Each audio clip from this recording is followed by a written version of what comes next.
दोस्तों आपको ज़रूर याद होगा आज से कुछ ही समय पहले हरियाणा मेवट के नूह में जो दो समुदायों के बीच बड़ी हिंसा देखने को मिली थी। उस हिंसा के बाद बुलडोज़र कार्रवाई भी वहां पर हुई। लगभग 150 से लेकर 200 घर तक वहां पर गरीबों के गिरा दिए गए।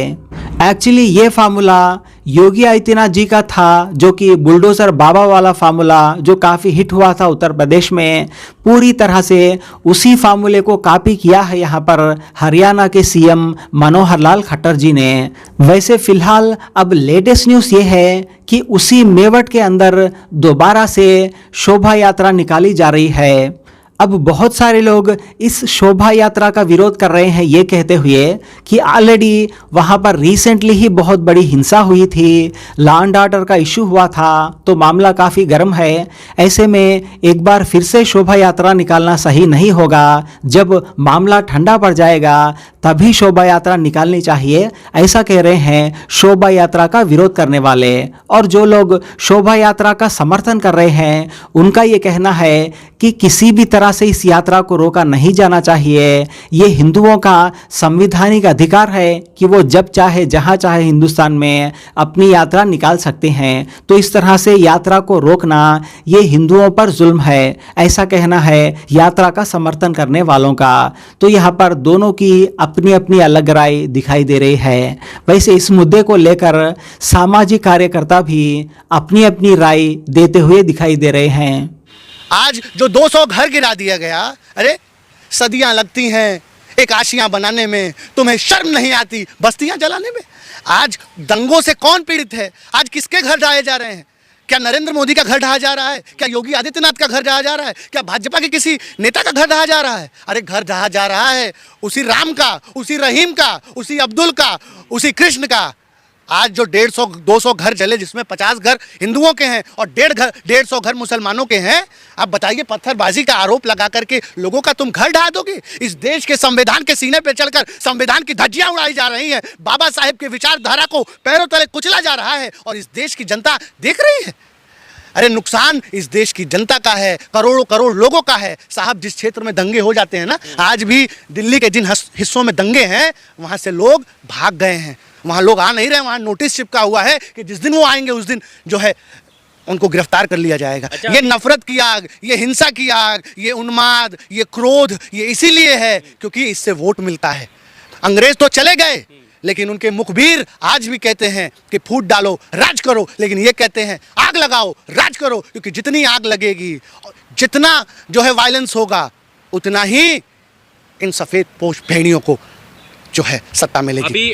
तमाम किसान संगठन जो हैं आज नूह में अपने मुसलमान भाइयों के साथ खड़े हैं और मैं भी आज आपके टीवी के माध्यम से ये बात कह दूंगा कि मर जाऊंगा, मिट जाऊंगा, लेकिन अपने गंगा जमुनी भाईचारे को, अपने हिंदू मुस्लिम भाईचारे को बचाने के लिए अपने अंतिम सांस तक लड़ूंगा। और मैं कहना चाहता हूं मुस्लिम समाज से कि हमारे जैसे करोड़ों हिंदू नफरत नहीं फैलाना चाहते। हमारे जैसे करोड़ों हिंदू अपने मुसलमान भाइयों से प्यार करते हैं, उनको सराखों पर बैठाते हैं, लेकिन ये जो चंद मुट्ठी भर लोग जो आज हिंसा फैला रहे हैं, जो आज पूरे देश में नफरत फैला रहे हैं, हिंसा कर रहे हैं, ये हिंदू नहीं हैं, ये किसी तथाकथित पार्टी के, ये किसी बजरंग दल के वो कार्यकर्ता हैं जो भटके हुए हैं, जो मानसिक तौर पर बीमार हैं, जो मजबूर हैं, जो गरीब हैं, जिन्हें मजबूरी में मानव बम बनाया जा रहा है, जिन्हें मजबूरी में आतंक फैलाने के लिए, अपनी नफरत की विचारधारा को सींचने के लिए तैयार किया जा रहा है। इसलिए कतई मेरे मुसलमान भाई ऐसे लोगों को हिंदू ना माने। ये हिंदू नहीं है, ये इंसानियत के दुश्मन हैं और इनके खिलाफ आप देखेंगे कि पूरा देश एकजुट होगा और पूरा देश अब देख रहा है। और किसके हाथ में अब क्या बच गया है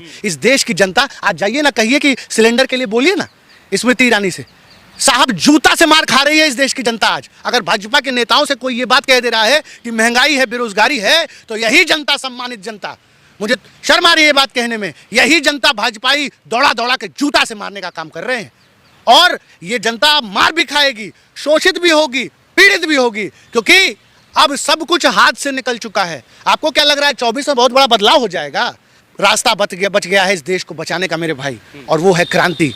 और मैं कहना चाहूंगा कि निकलो घरों मकानों से, जंग लड़ो बेईमानों से, तब लड़े थे गोरों से, अब लड़ना है इस देश को सांप्रदायिकता में बांटने वाले, इस देश में आग लगाने वाले चोरों से। ये अराजक रैलियां हैं और ये किसी पॉलिटिकल शोभा यात्रा को आप अराजक रैली बिल्कुल बताओगे? बिल्कुल, जहां पर एक समुदाय को भड़काकर आग लगाकर दंगा फैलाया जाए। और हर शोभा यात्रा में, किस शोभा यात्रा में भाई, किस धर्म की किताब में लिखा है कि मस्जिद के सामने जाकर के किसी समाज को बरगलाइए?